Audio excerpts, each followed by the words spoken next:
If someone had told me my hardest task at this job wouldn't be the late nights or impossible deadlines, but avoiding one specific conference room, I would have called them dramatic. Picture falling hopelessly in love with someone you can never truly have. Someone who holds your career, your future, your entire livelihood in the palm of her hand. Now, imagine that person is your female CEO, and you're just trying to make it through each day without your heart detonating from the unbearable pressure of keeping your feelings hidden. This is the story of Madison and Avery, a love that could ruin everything they've built, but just might be worth risking it all.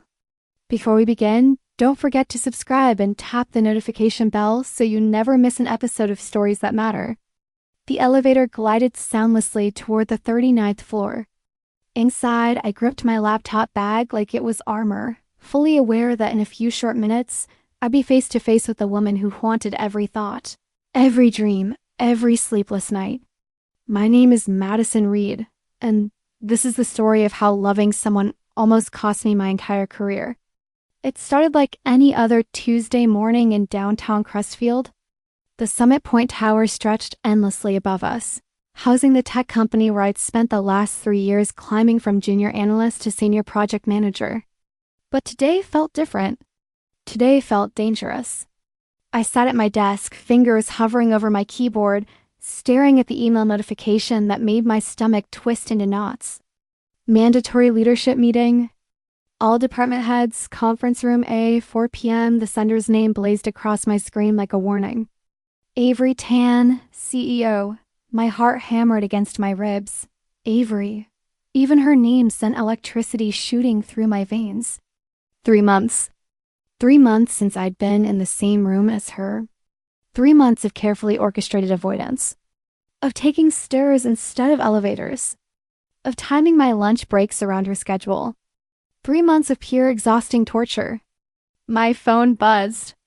A text from my colleague Tyler, "You coming to the big meeting?" Heard Tan's announcing the quarterly projections. I typed back quickly. "Busy with the Keller account. Send me notes later." Another lie. Another excuse. Another day of running from the truth that was slowly killing me. The truth was this. I was desperately, hopelessly, completely in love with my CEO, and she had absolutely no idea. I closed my laptop and walked to the floor-to-ceiling windows overlooking Silver Bay Lake. The water sparkled in the afternoon sun, deceptively calm. Unlike my pulse, which raced every time I thought about Avery's dark eyes, her confident smile, the way she commanded every room she entered. Avery Tan was 36, brilliant, and the most powerful woman I'd ever met. She'd built this company from nothing, turning a small software startup into a multi-million-dollar empire. She was featured on Business Ledger covers, gave VisionX talks, and had a waiting list of investors begging for meetings. And me, I was just Madison Reed from Maple Ridge State, trying not to fall apart every time she looked in my direction. My desk phone rang, jerking me back to reality. Madison Reed speaking. "Miss Reed, this is Amanda from Miss Tan's office. She'd like to see you in conference room A immediately." My mouth went dry. "I'm sorry. Could you repeat that?" "Miss Tan is requesting your presence in conference room A now, please." The line went dead. I stared at the phone like it might explode. This was it. This was how my carefully constructed walls would finally crumble. I grabbed my notepad and walked toward the conference room, each step feeling like I was marching toward my own execution. Through the glass walls, I could see them all gathered, the heads of marketing, finance, operations, and development. And there at the head of the table was Avery. She wore a charcoal gray suit that fit her perfectly, her long black hair pulled into a sleek ponytail. When she spoke, everyone leaned forward. When she smiled, the entire room seemed to brighten. I paused outside the door, my hand frozen on the handle. Inside that room was everything I wanted, and everything I couldn't have. Inside that room was the woman who'd unknowingly shattered my heart into a million pieces just by existing. I took a deep breath and stepped inside. "Ah, Madison!" Avery's voice cut through the room's chatter. "So glad you could join us." Her eyes met mine, and for a moment the rest of the world disappeared. Those impossibly dark eyes that I'd memorized and stolen glances that had appeared in countless dreams were looking directly at me with an expression I couldn't quite read. "Sorry I'm late," I managed, sliding into the only empty chair, which of course was directly across from her. "We were just discussing the Keller account," she continued, never breaking eye contact. "Your account, I believe." I nodded, not trusting my voice. "Interesting how you've managed it entirely through email correspondence with my office." "Very efficient." There was something in her tone, something that made my chest tighten. "I like to keep detailed written records," I said carefully. "Of course." She leaned back in her chair, studying me like I was a puzzle she was trying to solve. "Though I do wonder if there's a particular reason you've been avoiding face-to-face meetings lately." The room fell silent. Everyone's eyes bounced between Avery and me like we were playing verbal tennis. My throat felt like sandpaper. "I haven't been avoiding anything. I've just been focused on deliverables." She tilted her head slightly. "Then you won't mind staying after this meeting to discuss the Keller timeline in detail." It wasn't a question. It was a command. And just like that, my 3 months of careful avoidance were about to come crashing down. The meeting dragged on for another 45 minutes, but I didn't hear a single word. All I could focus on was the way Avery's fingers drummed against the conference table, the way she occasionally glanced in my direction, and the growing certainty that my world was about to implode. When she finally dismissed everyone else, my hands were shaking so badly I could barely gather my papers. "Madison, please stay," she said as the room emptied. The last person filed out, and suddenly we were alone. Just me, Avery, and 3 months of unspoken tension hanging in the air like a storm about to break. She stood and walked to the windows, her back to me.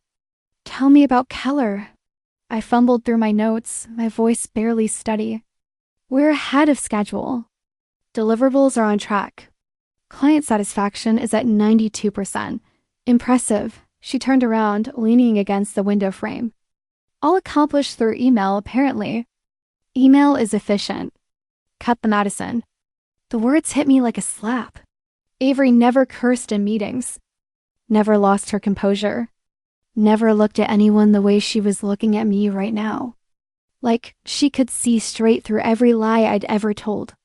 "I don't know what you mean," I whispered. She walked back to the table, but instead of sitting, she stood directly beside my chair, close enough that I could smell her perfume. Something expensive and intoxicating that made my head spin. "3 months ago, you attended every leadership meeting. You volunteered for presentations. You were always the first to speak up with ideas."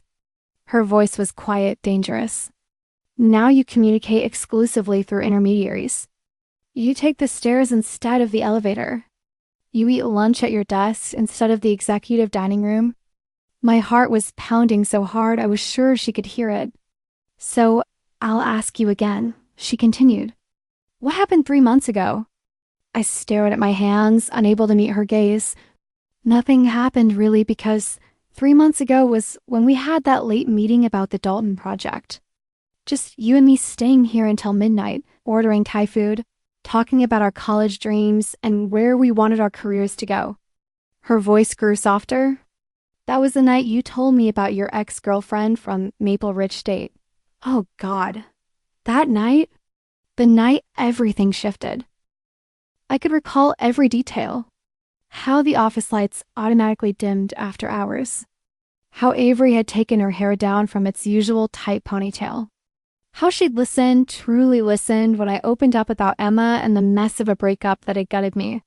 How she'd shared her own story about the woman in grad school who'd broken her heart. That was the night I understood I wasn't just attracted to my boss. I was falling in love with her. "That night didn't mean anything," I said, knowing it was a lie. "Didn't it?" She stepped even closer, and I could feel the heat coming off her skin. "Because something changed after that between us." I finally forced myself to look up, and the intensity in her dark eyes almost unraveled me completely. "There's no us, Avery. You're my CEO. I'm your employee. That's all." The words tasted poisonous as they left my mouth. She went quiet for a long beat, studying my face. Then she did the last thing I expected. She laughed. You know what's funny, Madison? I've been running this company for 8 years. I've handled hostile takeovers, board mutinies, and million-dollar disasters. But I cannot, for the life of me, figure out why one of my top project managers suddenly acts like being near me is contagious. Her blunt honesty hit me like a blow. Maybe, she went on, it's because you're scared of something. Maybe you're afraid of feeling something you think you're not supposed to feel. The air between us hummed with tension. This was it. The point where I either laid the truth bare or buried myself so deep in denial I never climbed back out. I shot to my feet, my chair scraping loudly against the floor. I should get back to work. Sit down, Madison. That was her CEO voice, the one that controlled boardrooms and sealed deals. I sat. She pulled out her phone and tapped quickly. I just canceled my next 3 meetings. My stomach lurched. That's really not necessary. It is if we're going to sort this out. She settled back into the chair across from me, her expression gentler now. Madison, I need to know what I did wrong, she said quietly. Because whatever it was, I want to fix it. The sincerity in her voice nearly broke me. You didn't do anything wrong, I said quietly. Then help me understand. I closed my eyes, feeling the weight of 3 months of loneliness and longing crushing down on me. When I opened them, she was still watching me with those impossibly patient dark eyes. Some things, I whispered, are better left alone. But even as I said it, I knew it was too late. The walls I'd built so carefully were already crumbling, and there was nothing I could do to stop it. The next 2 weeks were pure torture. Avery started showing up everywhere I was. Not obviously, she was too smart for that.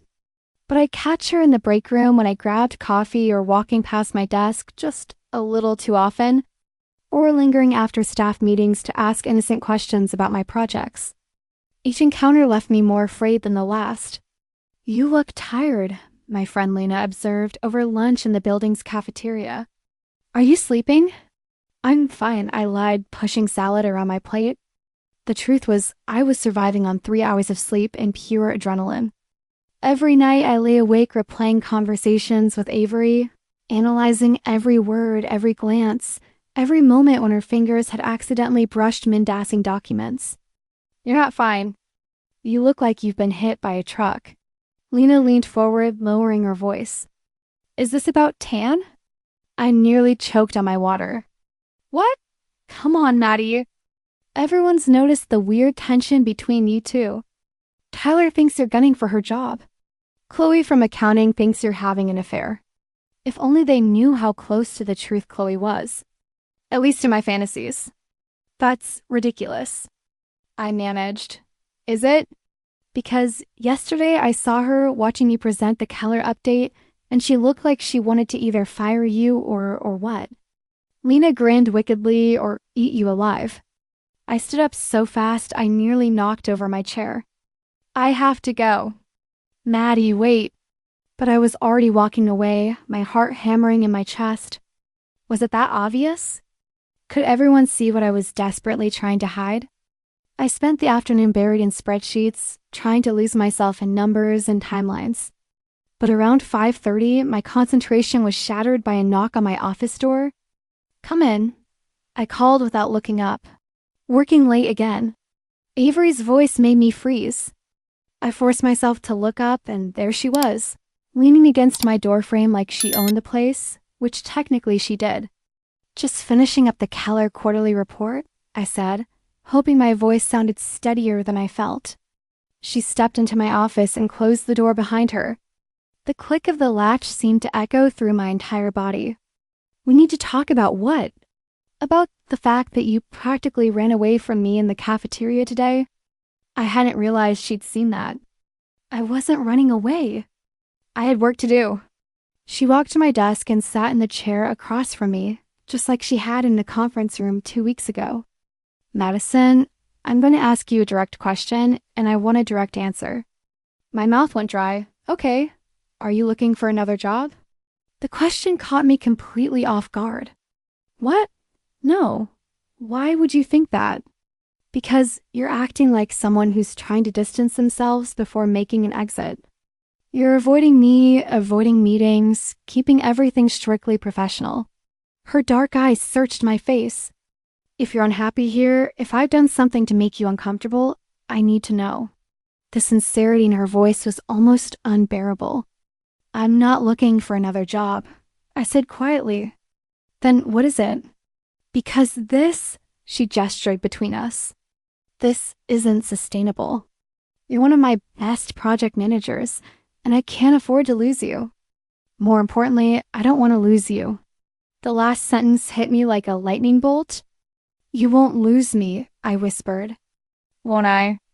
She leaned forward, her elbows on my desk. Because from where I'm sitting, it feels like I already have. We stared at each other across the narrow space of my desk, and I felt something shift in the air between us. Something dangerous and electric and completely terrifying. Avery, I started, then stopped. How could I possibly explain that I was avoiding her because being near her was like standing too close to the sun? That every conversation left me burning with want. That I spent my nights imagining what it would feel like to touch her, to kiss her, to whisper her name in the darkness. I know this is complicated, she said softly. Our working relationship. The power dynamic, the potential for gossip. But whatever this is between us, and don't tell me there isn't something, because I can feel it every time we're in the same room. We need to address it. My heart stopped. I don't know what you mean. Yes, you do. Her voice was barely above a whisper. That night, 3 months ago, when we talked about our past relationships, when you told me about Chloe, something changed. I felt it, and I know you felt it too. I couldn't breathe, couldn't think, couldn't do anything but stare into those dark eyes that seemed to see straight through every defense I'd built. Avery, please don't. Don't what? Don't acknowledge that there's something here. Don't admit that I've been thinking about you every single day since that night. The confession hit me like a physical blow. She'd been thinking about me, the same way I'd been thinking about her. We can't. I whispered, we can't. Can't what? Can't feel something real. Can't explore this connection we both know exists. She stood up and walked around my desk. And suddenly she was right there. Close enough to touch. Close enough that I could see the gold flecks in her dark eyes. Madison, she said softly, I need you to tell me the truth.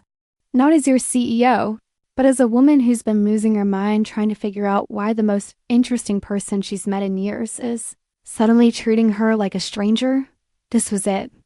The moment of truth, the moment when I either destroyed everything or set us both free. But before I could answer, my office door burst open. Maddie, I forgot to tell you about Tyler stopped dead in his tracks, taking in the scene. Avery standing behind my desk, me looking guilty as hell, the tension thick enough to cut with a knife. Oh, sorry. I didn't realize. He looked between us, his expression shifting from confusion to understanding to something that looked suspiciously like barely contained glee. It's fine, Avery said smoothly, stepping away from my desk. We were just discussing the Keller timeline, weren't we, Madison? I nodded, not trusting my voice. Right, well, I'll just Tyler back toward the door. I'll email you about that thing later. Much later, he disappeared and suddenly we were alone again. But the moment was shattered, the spell broken. I should go, Avery said quietly. I watched her walk to the door, my heart breaking with every step. She paused with her hand on the doorknob and looked back at me. This conversation isn't over, Madison. And then she was gone, leaving me alone with the lingering scent of her perfume and the terrifying knowledge that everything was about to change. I didn't sleep at all that night. I lay in my Crestfield apartment, staring at the ceiling and replaying every word, every look, every heartbeat of that conversation. Avery had been thinking about me. She'd felt something change between us too. But what did that mean? What was I supposed to do with that information? The next morning, I arrived at work early, hoping to avoid another encounter until I could figure out how to breathe normally around her again. But as I stepped off the elevator on the 39th floor, I nearly collided with Amanda, Avery's assistant. "Oh, perfect timing," Amanda said, barely looking up from her tablet. "Miss Tan would like to see you in her office immediately." My stomach dropped to my shoes. "Right now. Right now." I followed Amanda down the hallway toward the corner office that everyone called the Sky Suite, partly because of its size and partly because Avery Tan ruled her empire from behind its floor-to-ceiling windows. Amanda knocked once and opened the door. "Miss Reed is here." "Send her in," came Avery's voice from inside. I stepped into her office, and the door closed behind me with a soft click that seemed to seal my fate. Avery's office was everything you'd expect from a successful CEO: sleek modern furniture, awards lining the walls, and a view of Silver Bay Lake that probably costs more per month than my entire salary. But right now, none of that mattered. All that mattered was the woman sitting behind the massive desk, looking at me with an expression I couldn't quite read. "Sit," she said, gesturing to the chair across from her desk. I sat, my hands folded tightly in my lap to keep them from shaking. "We're going to finish our conversation from yesterday." "Avery, no." Her voice was firm, controlled. "You're going to listen to me first, and then you're going to give me the truth." I nodded, not trusting my voice. She stood up and walked to the windows, her back to me. "I've been running this company for 8 years. In that time, I've made difficult decisions, managed complex relationships, and navigated more political minefields than I can count. I pride myself on being direct, honest, and fair." She turned fully toward me. "But for the last 3 months, I've been driving myself crazy trying to figure out what I did to make one of my most valuable employees suddenly act like I'm toxic. That every conversation left me burning with want. That I spent my nights imagining what it would feel like to touch her, to kiss her, to whisper her name in the darkness."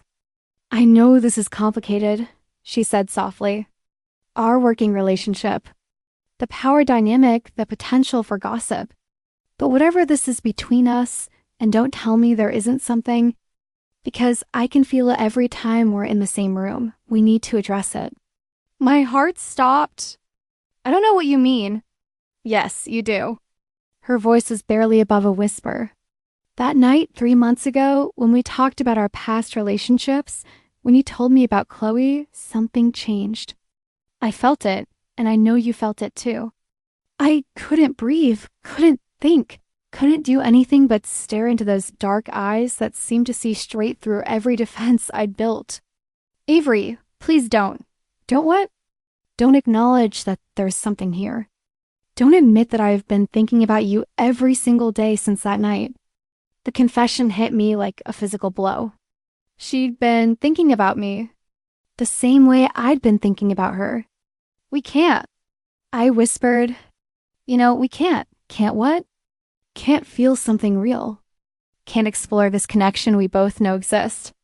She stood up and walked around my desk. And suddenly she was right there. Close enough to touch. Close enough that I could see the gold flecks in her dark eyes. "Madison," she said softly, "I need you to tell me the truth. Not as your CEO, but as a woman who's been losing her mind trying to figure out why the most interesting person she's met in years is suddenly treating her like a stranger." This was it. The moment of truth. The moment when I either destroyed everything or set us both free. But before I could answer, my office door burst open. "Maddie, I forgot to tell you about Tyler stopped dead in his tracks, taking in the scene." Avery standing behind my desk, me looking guilty as hell, the tension thick enough to cut with a knife. "Oh, sorry. I didn't realize." He looked between us, his expression shifting from confusion to understanding to something that looked suspiciously like barely contained glee. "It's fine," Avery said smoothly, stepping away from my desk. "We were just discussing the Keller timeline, weren't we, Madison?" I nodded, not trusting my voice. "Right, well, I'll just Tyler back toward the door. I'll email you about that thing later." Much later, he disappeared and suddenly we were alone again. But the moment was shattered. The spell broken? I should go, Avery said quietly. I watched her walk to the door, my heart breaking with every step. She paused with her hand on the doorknob and looked back at me. This conversation isn't over, Madison. And then she was gone, leaving me alone with the lingering scent of her perfume and the terrifying knowledge that everything was about to change. I didn't sleep at all that night. I lay in my Crestfield apartment, staring at the ceiling and replaying every word, every look, every heartbeat of that conversation. Avery had been thinking about me. She'd felt something change between us too. But what did that mean? What was I supposed to do with that information? The next morning, I arrived at work early, hoping to avoid another encounter until I could figure out how to breathe normally around her again. But as I stepped off the elevator on the 39th floor, I nearly collided with Amanda, Avery's assistant. "Oh, perfect timing," Amanda said, barely looking up from her tablet. "Miss Tan would like to see you in her office immediately." My stomach dropped to my shoes. Right now. Right now." I followed Amanda down the hallway toward the corner office that everyone called the Sky Suite, partly because of its size and partly because Avery Tan ruled her empire from behind its floor-to-ceiling windows. Amanda knocked once and opened the door. "Miss Reed is here." "Send her in," came Avery's voice from inside. I stepped into her office, and the door closed behind me with a soft click that seemed to seal my fate. Avery's office was everything you'd expect from a successful CEO: sleek modern furniture, awards lining the walls, and a view of Silver Bay Lake that probably costs more per month than my entire salary. But right now, none of that mattered. All that mattered was the woman sitting behind the massive desk, looking at me with an expression I couldn't quite read. "Sit," she said, gesturing to the chair across from her desk. I sat, my hands folded tightly in my lap to keep them from shaking. "We're going to finish our conversation from yesterday." "Avery, no." Her voice was firm, controlled. "You're going to listen to me first, and then you're going to give me the truth." I nodded, not trusting my voice. She stood up and walked to the windows, her back to me. "I've been running this company for 8 years. In that time, I've made difficult decisions, managed complex relationships, and navigated more political minefields than I can count. I pride myself on being direct, honest, and fair." She turned fully toward me.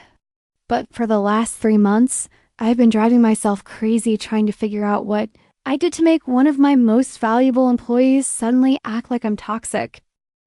It was soft at first, tentative, like she was asking permission. But when I kissed her back, when I let my hands tangle in her hair and pulled her closer, everything exploded. 3 months of denied feelings, of stolen glances, of longing and want and pure desperate need poured into that kiss. She tasted like coffee and possibility. And when she made a small sound in the back of her throat, I thought I might die from the intensity of it all. We broke apart, both breathing hard, both staring at each other like we couldn't quite believe what had just happened. "Jesus," she whispered. "Yeah, I agreed." We stood there in the middle of her office, her hands still in my hair, mine still on her waist, the weight of what we'd just done settling between us. "What happens now?" I asked.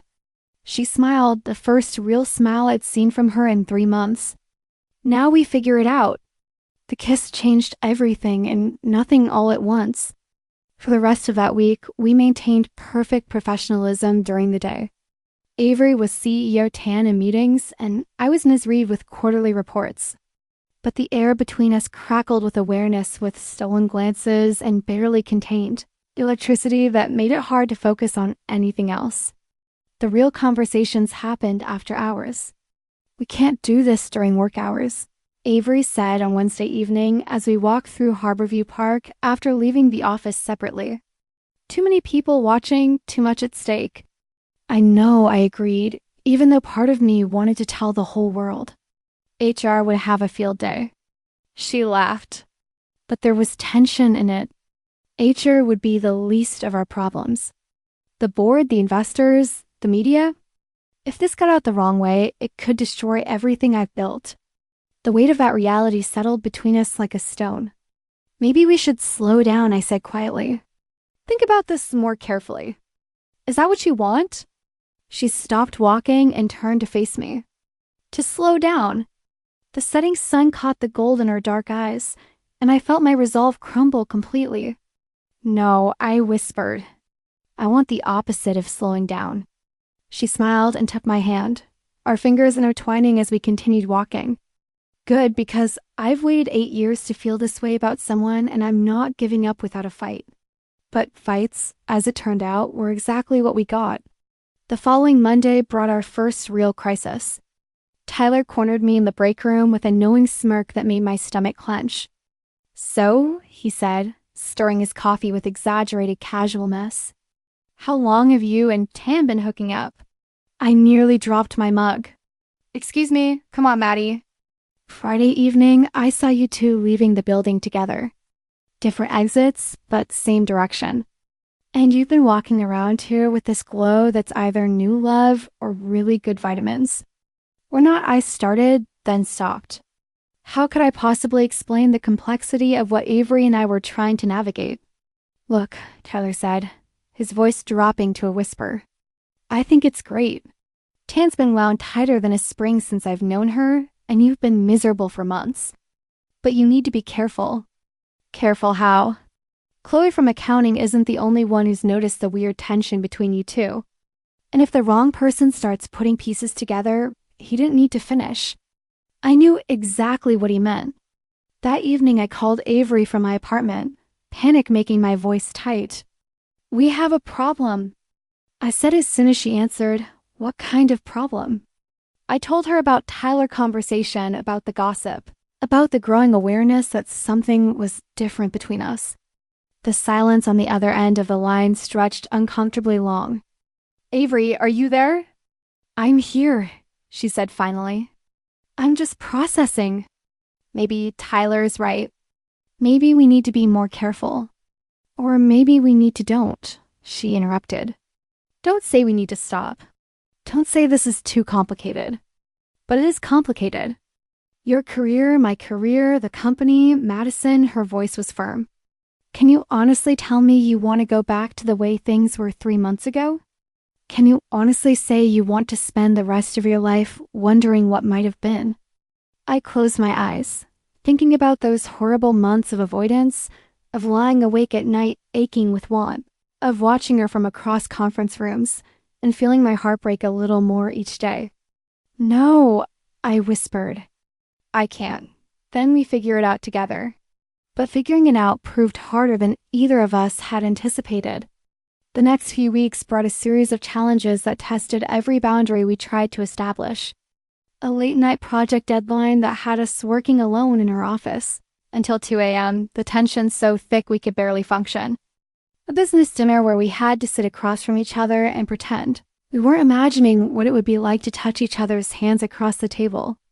A team-building retreat where sharing a hotel floor merely drove us both insane with proximity and impossibility.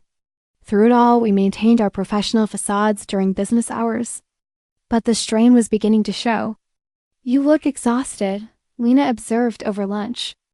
Are you okay? Just busy, I lied, picking at my salad. The truth was, I was surviving on stolen moments and secret text messages, on brief encounters and empty hallways, and the promise of whispered phone calls after midnight. Is this still about Tan?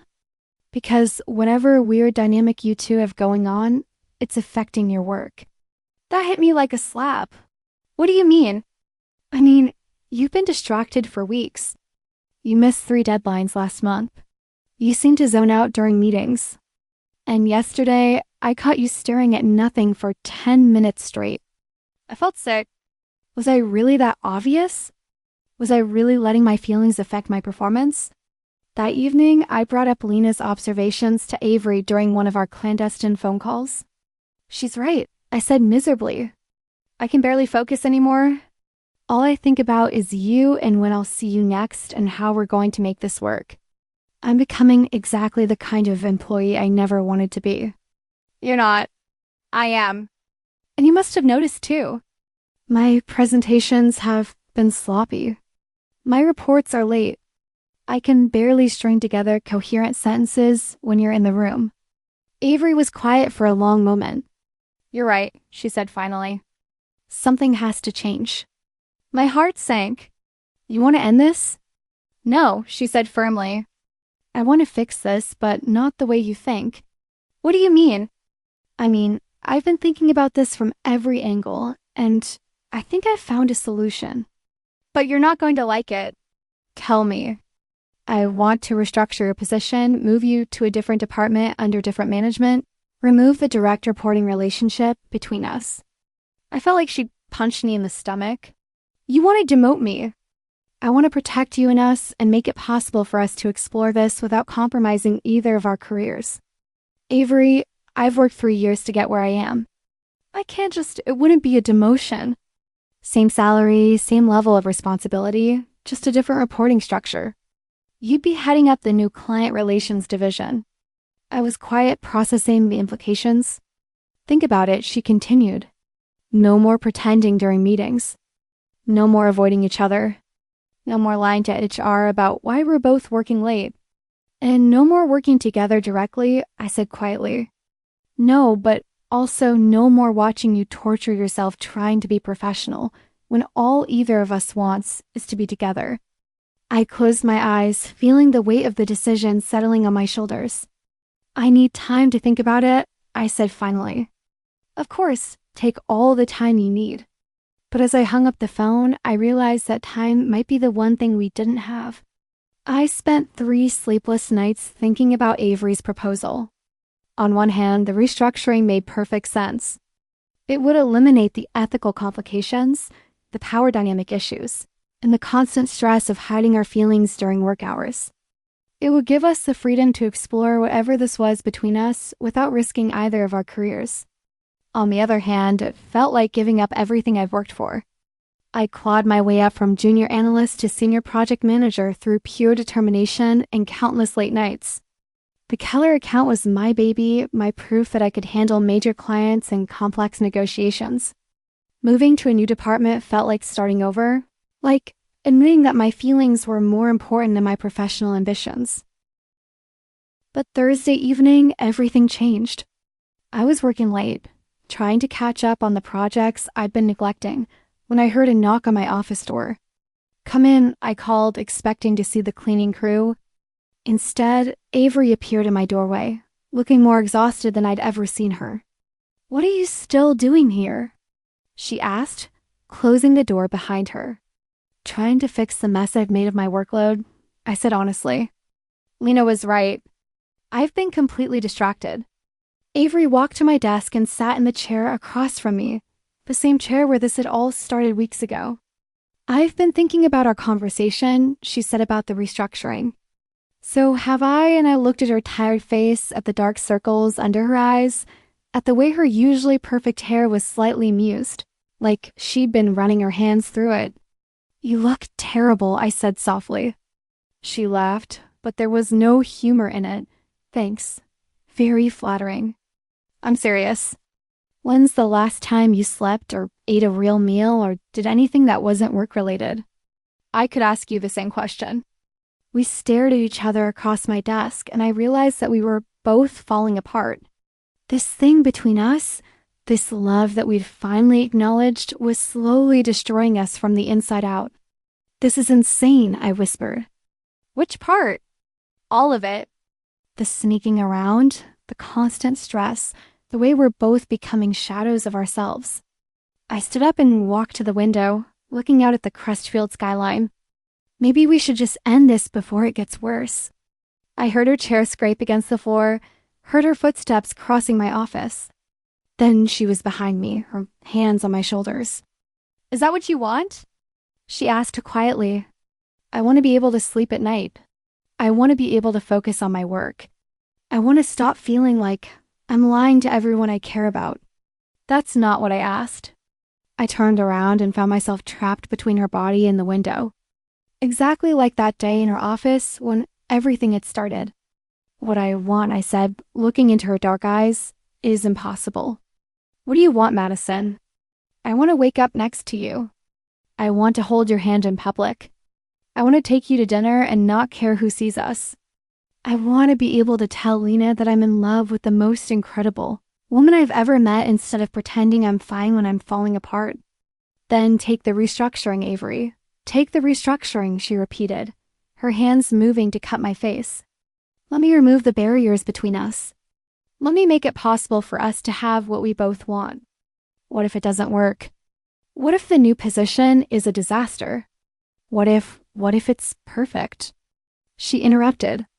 What if removing the professional complications lets us focus on what really matters?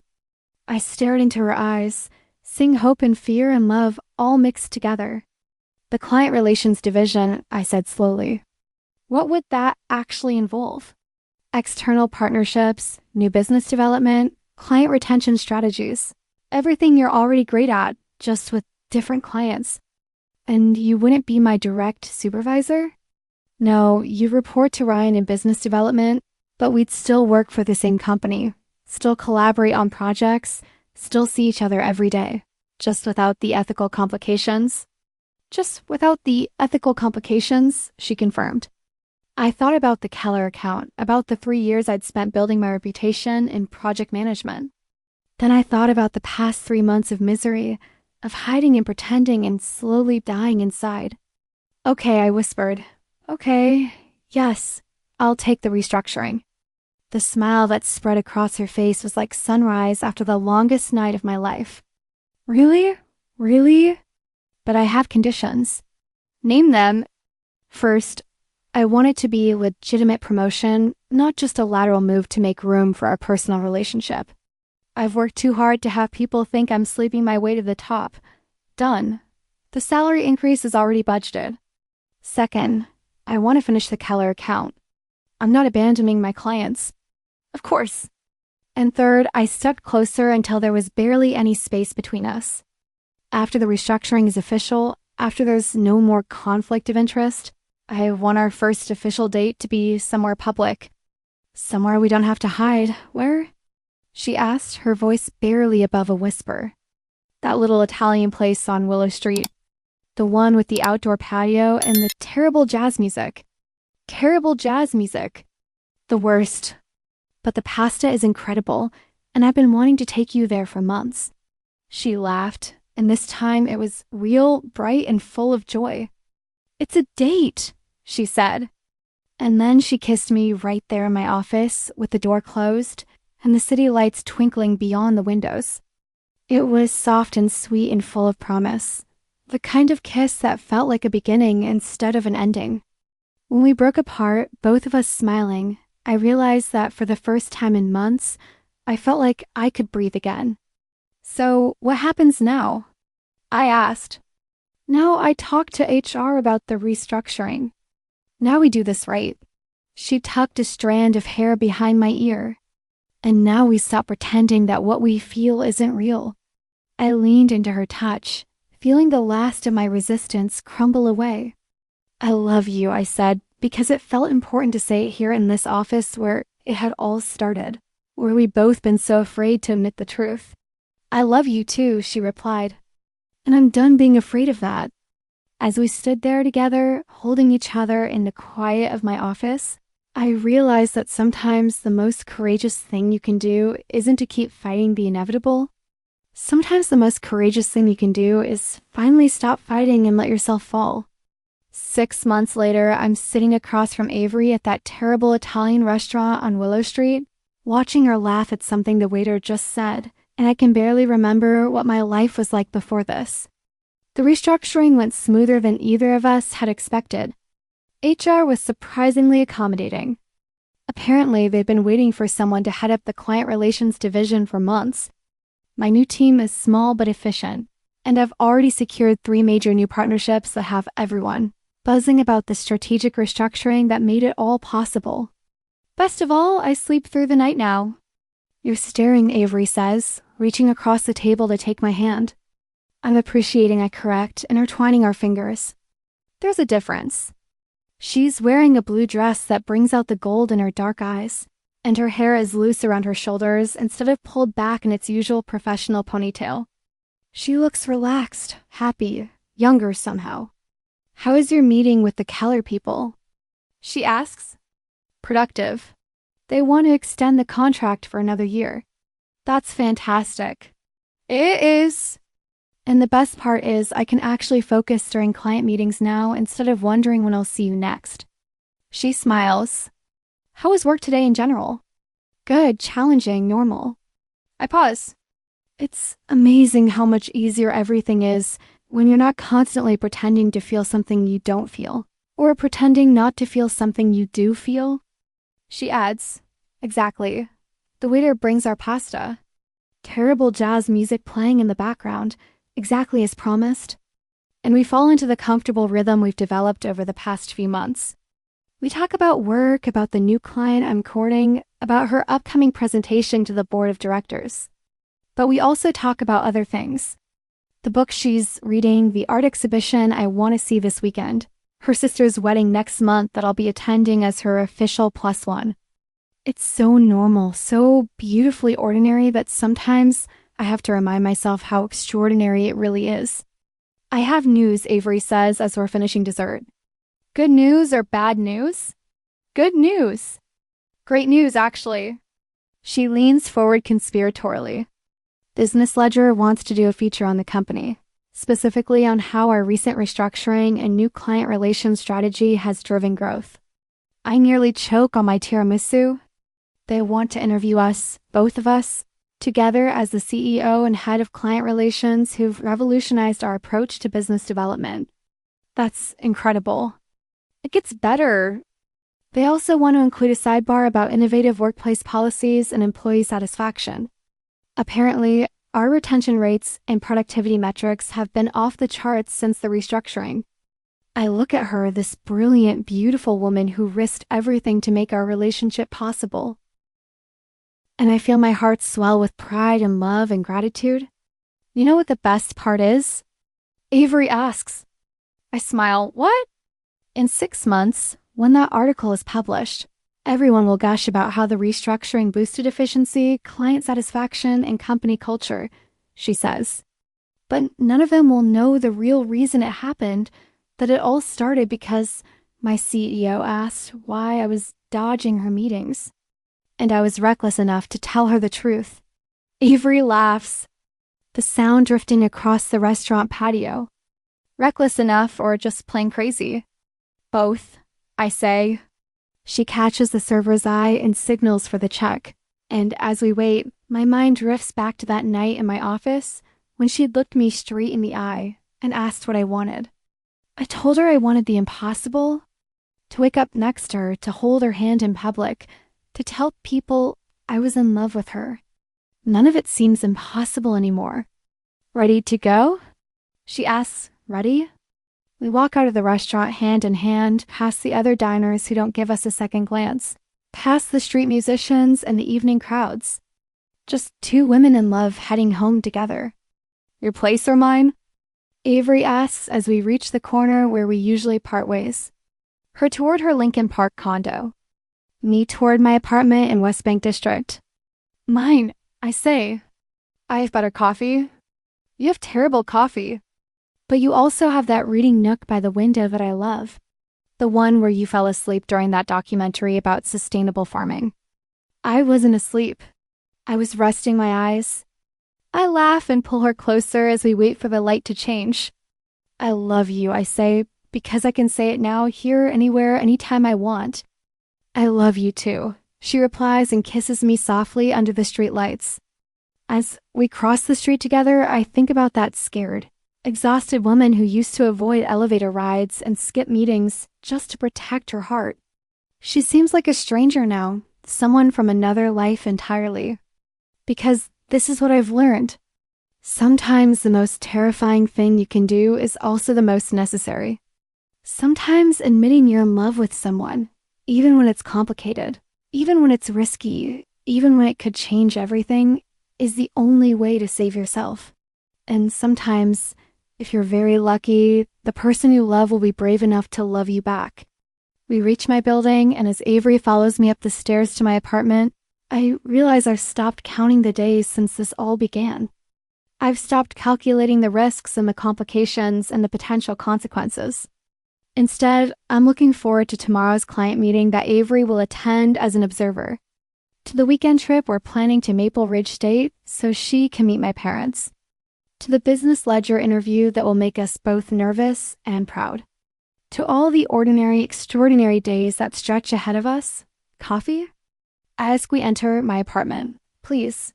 As I start the coffee maker, Avery settles into the reading nook by the window, exactly like she said. She looks so natural there, so perfectly at home that it takes my breath away. Madison, she calls from the window. Yeah, thank you for what? For being brave enough to tell me the truth. For taking the risk. For making all of this possible. I join her by the window, setting our coffee on the small table and curling up beside her. Outside, Crestfield glitters like a constellation fallen to earth, beautiful and vast and full of possibility. Thank you for asking the question, I say. Which question? Why I was avoiding your meetings. I lean into her warmth, feeling perfectly, completely content.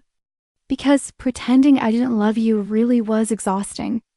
She laughs and pulls me closer. Good thing we don't have to pretend anymore, she says.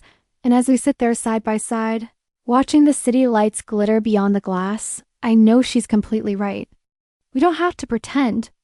We don't have to hide or dodge or lie to ourselves about what's in our hearts. All we have to do is love each other. And somehow, that's turned out to be the simplest thing of all. If this story touched your heart, don't forget to subscribe for more LGBTQ love stories that truly matter. Share your thoughts in the comments. I genuinely love reading what you have to say. And remember, sometimes the most beautiful love stories begin the moment you find the courage to speak your truth, even when it feels impossible. What truth are you still afraid to voice? Tell me in the comments. And never forget you're braver than you think.